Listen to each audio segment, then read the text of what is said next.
All right, are we ready? Because it is that time again, folks. Headphone highlights. We are taking a brief detour away from our IEM category of headphones. Because something has been making a lot of noise lately, and we need to talk about it. And that something is this. But these are the Rode NTH-100s. They've been making there's been a lot of buzz about these lately. They're brand new, they just came out. And they're kind of shaking some things up a little bit. So, interesting shape. Yes, a very interesting shape. Let's look at the build, because there's lots of very interesting things going on here, and there's a reason for it. So we'll dive into that. But yeah, first of all, yes, a very unusual shape on the outside of the cup, but that also is mirrored on the ear pad and the inside of the cup as well. It's this weird kind of triangular shape to it. You know, it's a little bit of an ear shape, just with a bit of pointiness. The cup itself is hard plastic, but this bracket right here that goes into the headband is steel, I believe.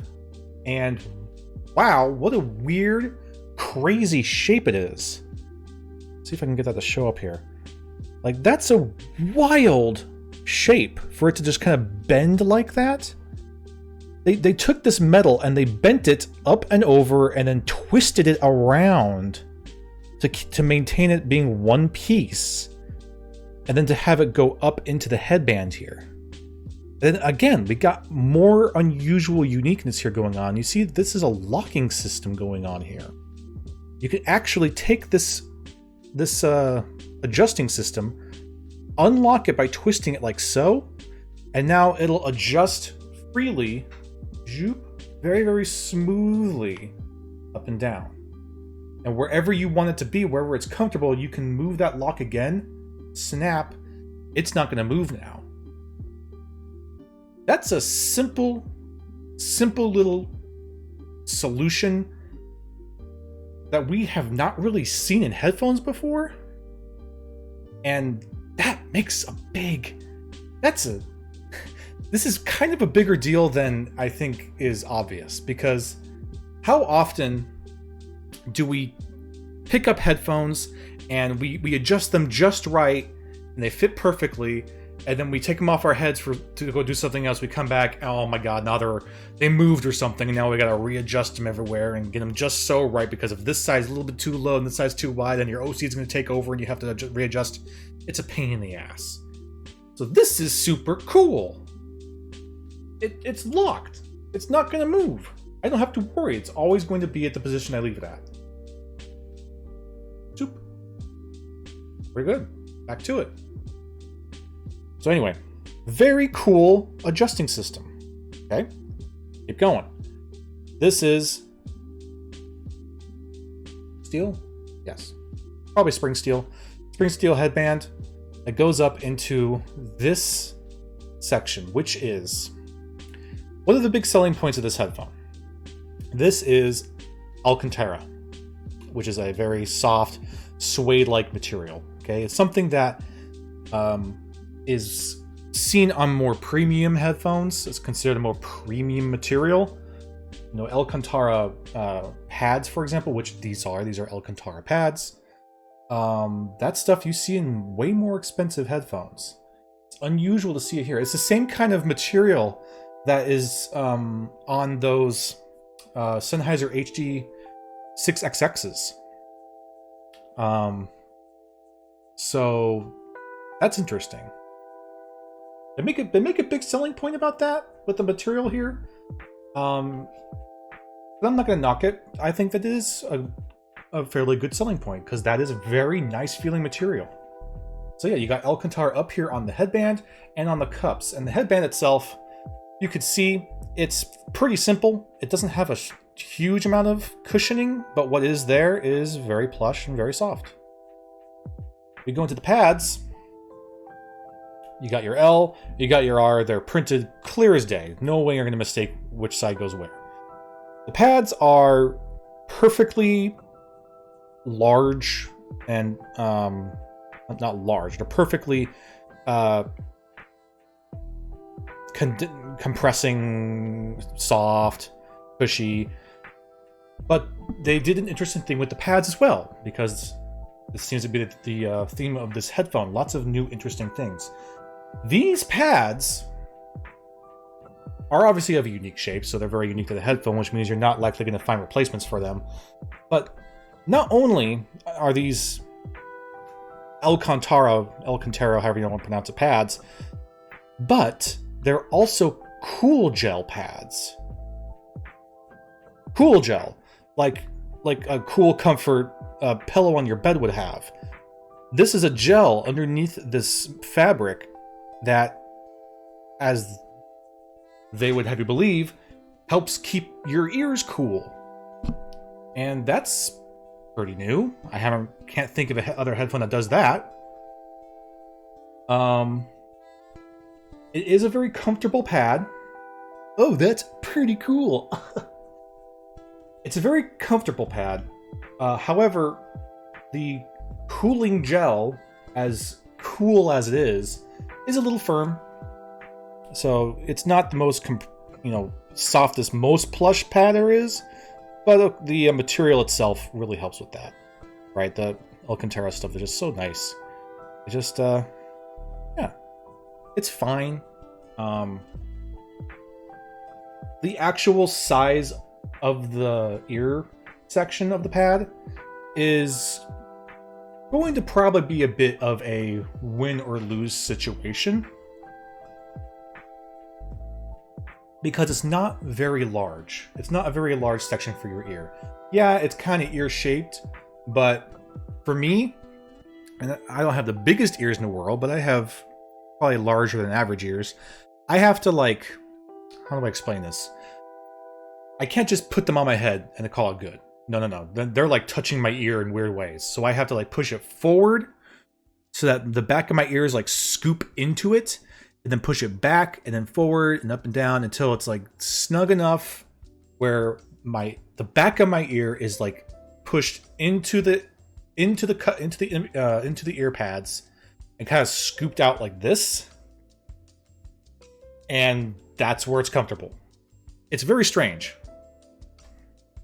You gotta tuck your ears in, kinda. Yeah, you gotta kind of tuck your ears in.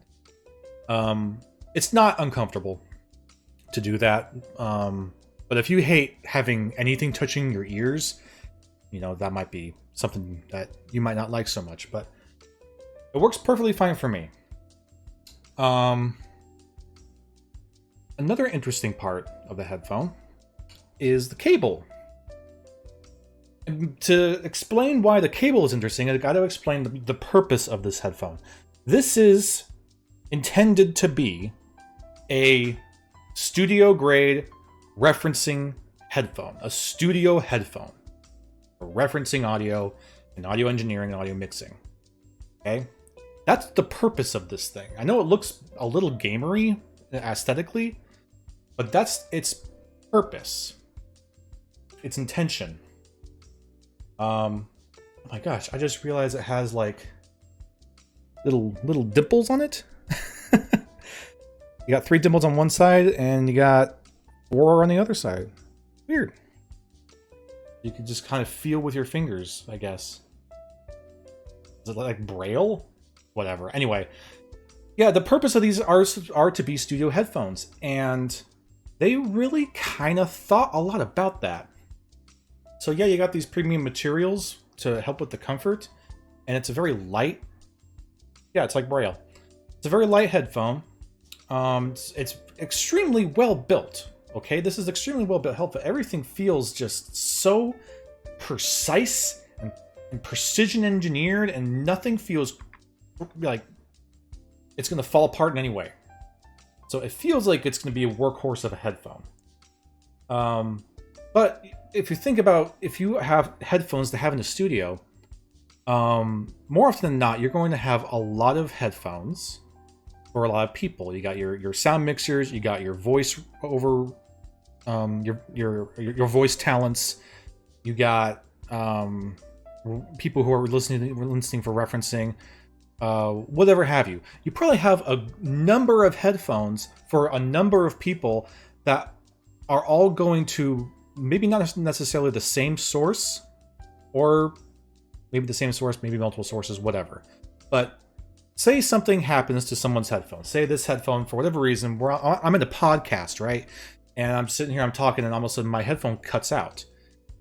It could be kind of a pain in the butt to identify going to the source, right, where the headphone is being plugged into, going to that source to find out, okay, whose headphone is plugged into what socket.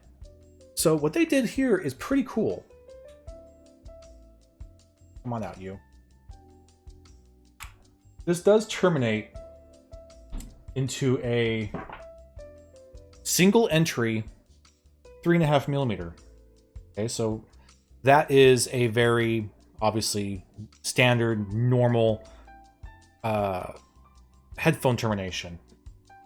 The problem is that it is a proprietary locking system on the end here. This kind of goes in and twists in, so you can't likely just replace this cable with just any old 3.5 millimeter. But I'm kind of okay with that because they added this simple little cool solution for that scenario that I provided. Say when someone's headphone has died or gone out or been unplugged, and you have to go back to wherever the headphones are being sourced and figure out, okay, whose headphone is whose. Well, this little colored section right here, it snaps off. Yeet. Look at that. And it comes with a bunch of different colors. So what you could do is have a bunch of these headphones with this cable, and now you will know, okay, the pink cable goes to me. The green cable goes to Jimmy John over there. It's cool. And in that environment, in a studio environment, that makes total sense for quick and easy access to change things and adjust things. Another really cool thing that they did with the engineering on this, again, this is a single entry headphone, but again, if you think about its environment, this is a studio environment that we're supposed to be in. If I'm working, here's my monitor and I'm working here and I'm wearing my headphones, what if the audio source I want my headphone to be plugged into is over here on the right side, on my right hand side? Normally, if a headphone is like a normal headphone, the cable would have to come like across my chest to plug in over there on the right side. Not so with these, because they give you the option where you can put it on either side of the headphone. You could take your single entry, put it on the left driver, or put it on the right driver. It doesn't matter. It'll operate exactly the same. So bam. Now the cable is on the right side. That's super cool. That's just a cool thing. And again, totally makes sense in the environment that this is intended to be in. Wanted to mention the chill lo-fi beats too. Great background music for this. Thank you. Yeah, I forgot. Yeah, we got some background music now. Hope you enjoy that. I hope it's not too intrusive. If it gets intrusive, please let me know. We're kind of testing things out. So yeah, it's just yet another thing that they went out of their way to, you could almost say over-engineer, but when you think of it in the environment it's supposed to be in, it makes sense. It is designed to be in a studio environment. It is designed for referencing. So, yeah, build is great. Really amazing build. One of the better build headphones I think I've ever seen, honestly. Because it has so many options that are new that I've never seen before. And they're implemented in such a simple and efficient way. I love it. The build is fabulous. Let's talk about our comfort. We talked about these pads, the cool comfort. I have not had these for very long. These literally just came out. I mean, I don't know, a couple days ago. I've only had them for like a day and a half. But in my time wearing them, no, I haven't noticed my ears getting warm. I don't know necessarily, though, that it's the cooling pads that are contributing in a large way to that. Like right now, if I'm really thinking about it, yeah, I can kind of feel where there's some coolness. But I know that in like 2 minutes, that's not going to really be much of a factor anymore. I think it's a really cool thing. I think that to a small degree, it does help. But I think it's a little bit gimmicky. But I can't argue with the results. They're very nice pads. They are firm though, and this does have a fair bit of clamp force. So the top of the headband really is a non-issue.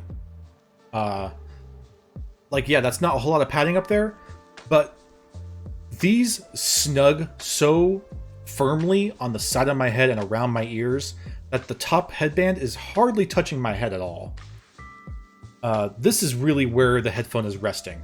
Right here. Not up here, right here on the sides. So you got a fair amount of clamp force and you have firm pads.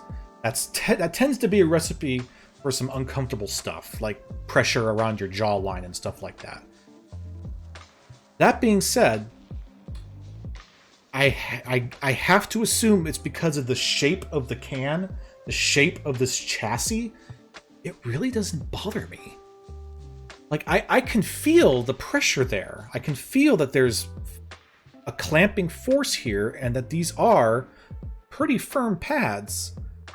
But because of the way they're shaped, they're like just... This angle right here is just missing my jaw. I kind of find it hard to believe that that is intentional in the design, but if it is, that's pretty amazing. It's probably going to be a flavor thing. It's probably going to either feel pretty nice for you or not feel nice for you, depending on your face shape. But for me, quite honestly, this is a good... This feels pretty good right now, despite the clamp force. It has significant clamp force, but really, I don't mind it. It's a weird thing. So yeah, they are incredibly comfortable. Now, that being said, if we look at the Amazon page for these things, where is it? Where is it? I know you say it here somewhere. You say it out loud. Is it on the actual product page? It might be on the actual product page. Hold on.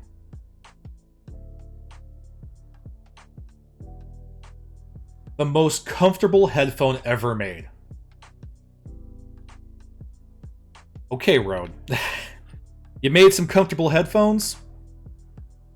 That's a bit of a statement, though. These are not the most comfortable headphones ever made. They are very, very comfortable, though. Let's talk about our cloud comfort system. In our cloud comfort scale, I'm going to put them pretty high. I'm going to put them at maybe... Oh boy. They're edging at a 9. They're edging at being on cloud 9. But you have to be something really, really special. And these are special, but you have to have a special attention to that comfort. And as nice as this is, the firmness is still enough that I would say we gotta knock it down half a point. So we're gonna say these are 8.5 clouds of comfort. They're extremely comfortable. They're very, very good. They're not the most comfortable headphones ever made, but they're very, very comfortable. So I don't think these would be comfortable for me. I don't know. You'd have to try them out. You'd have to try them out. I think it's called a tagline, bold claim, but it's not really possible to prove. Yeah. I mean, comfort is a very subjective thing that's going to change depending from person to person. But of my headphones, it's not the most comfortable. It is very comfortable, just not the most comfortable. Okay. So before we get into the sound, let's talk a little bit about Rode, the company. Rode is known for making microphones. That's their primary product of manufacturing. Microphones, like high-end, industry standard microphones for film and videography and podcasts and whatever. They make really great microphones. This is, from what I can gather, their first and only headphone they've ever made. Now, microphone companies do not often make headphones. They tend to just stick with making technology that records audio, not making technology that produces audio.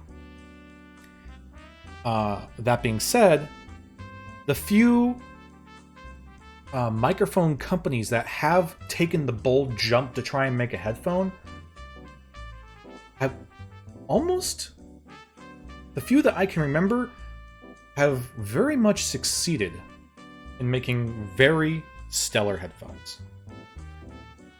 And I'm going to say that Rode did something special here too. Rode did an amazing job with these.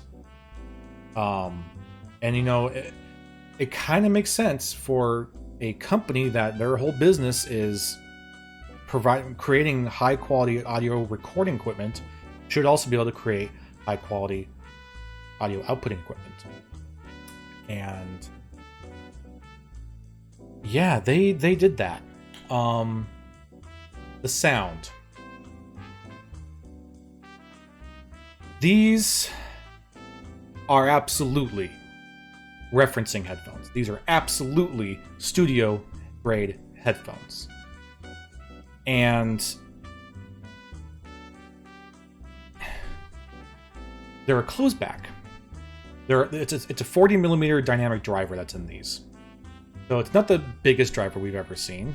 It's not a different driver technology that we've seen.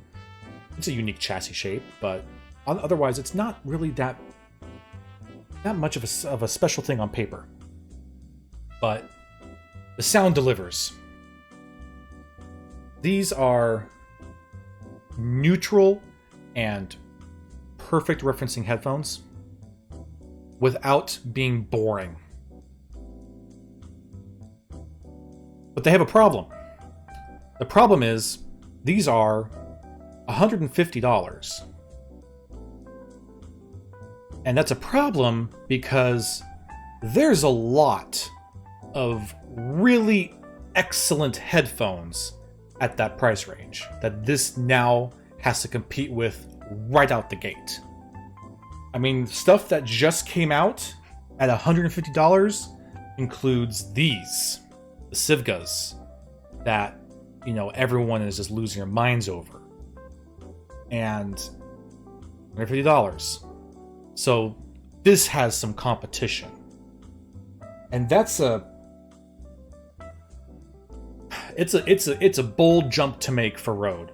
Their very first headphone, and they're going to price it in that range, in that $150 range, where all that competition is. You got your Sivgas, you got your Audio-Technicas, like your M40s and your M50s. You got some of the more entry-level hi-fi and planars, all in that range. Excellent sounding headphones, amazing headphones that these have to compete with right out of the gate.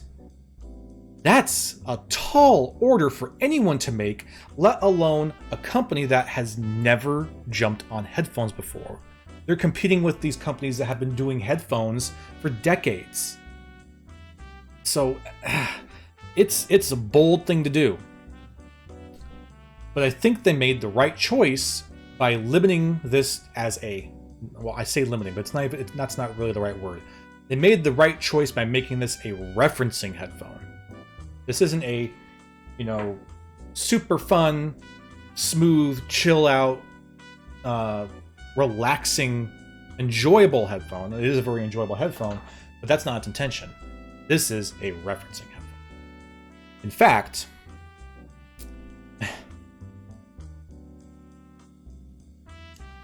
I'm hesitating to do this, but because I haven't had a whole lot of time with it, right? I've only had it for about a day and a half, and I've been trying to kind of put it through some paces and really get an idea of the sound. And I gotta say, of the limited amount of time that I have had with it, the closest thing that I can compare the sound signature of this with, and not just the quality of the neutrality and the timbre and the detail and the imaging, the closest I've thought of in comparison to what this sounds like are these. Are Sennheiser HE6XXs. These sound like 6XXs closed. That's a huge statement. And I know that. Because the 6XXs are... everyone has, at this point, heard about them. Because they're amazing, wonderful headphones. And they are neutral. I would say these are maybe a bit more neutral. But they share a very similar sound signature, but these are closed. And that's big, man. That's really big to say that anything sounds like the 6XXs is a big thing to say. But for it to be a $150 closeback that's coming out of a first-time headphone for Rode, that's big. And genuinely, that is the closest comparison I can think of right now. It is still a little different. In fact, I was trying to formulate in my head, like, what really sounds different, and how to describe it. I mean, well, first let's just kind of get through the usual stuff. So your low one is incredibly clear and accurate. It's not bloated at all. It's still got some thwomp and some punch to it, but it stays in its region. It's not bleeding out into the mid-range. It's isolated and it has very good sub bass. So it has actually an extension to it. Lots of bass extension. It might even have more bass extension than the 6XXs. The mid-range is very clear and very even. You're not getting a lot of like mid-range bass, which is where things can get a little muddy. It's all very well controlled. Everything is flat and controlled. So your mid-range is just clear and crystal and present. But what where the audio really kicks it up and really brings out the presence is in the vocals. Again, similar to the 6XXs. The vocal presence is incredible. There's a huge amount of vocal intimacy and clarity. Voices are rich and smooth and natural sounding. Everything about this headphone is incredibly real. It sounds real. It doesn't sound flavored. It doesn't sound textured. It doesn't sound overly produced, which is interesting, and we'll get back to that. So your vocals are amazing vocals, and your treble range is it's pretty darn quick. It's very crisp. It's very sparkly. It never got sibilant for me. I put it through some of my more sibilant music and never hit sibilance. Never hurt. It's very well controlled. So yeah, these sound very real, which is weird because as I was listening to these, yes, they sound like 6XXs, but there's something else underneath that. They sound like... This is a bit of a weird analogy, I think, but try and bear with me. These sound like they were They were crazy, energetic headphones, like maybe like some of the crazy Bayard Dynamics, like a 1770, like something just crazy and bombastic and energetic. That through precision, perfect EQing has been brought down all of its craziness to be perfectly flat and even. That's kind of what it sounds like. It sounds like it wants to be wild, but everything's been shoved down and controlled so that it's like perfect.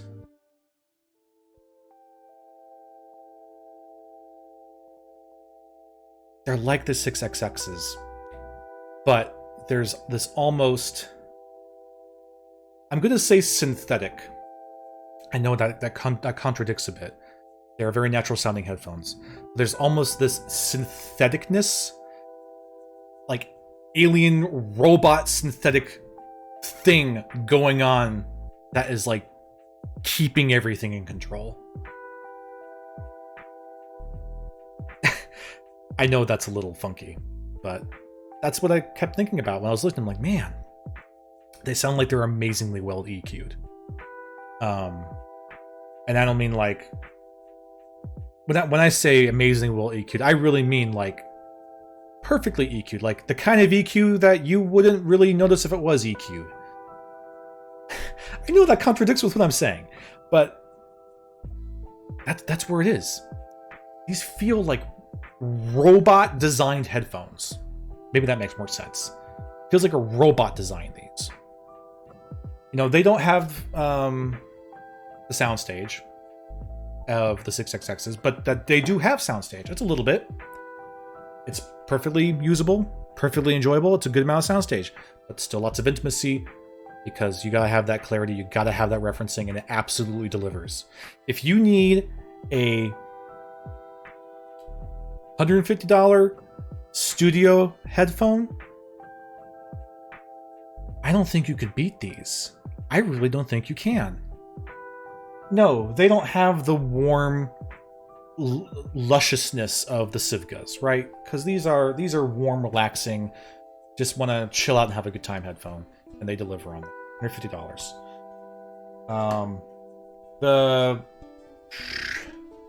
The Audio-Technica M40Xs, also a very neutral headphone, also branded as a studio headphone, but they have just a bit more flair to them than I think someone... No. The Audio-Technica M40Xs are great studio monitoring headphones, but you gotta do some stuff to them to make it work. Like right out of the box, their pads are so terrible, you can't really enjoy them. You gotta put a bit more into them. Right out of the box, though, with these, you're good to go. And you got all these cool little features, it just adds to it. And on top of that, the Audio-Technica sound like Audio-Technicas. They sound like very studio-grade, detailed, closed-back headphones. But these sound like 6XX's closed. That's a big one.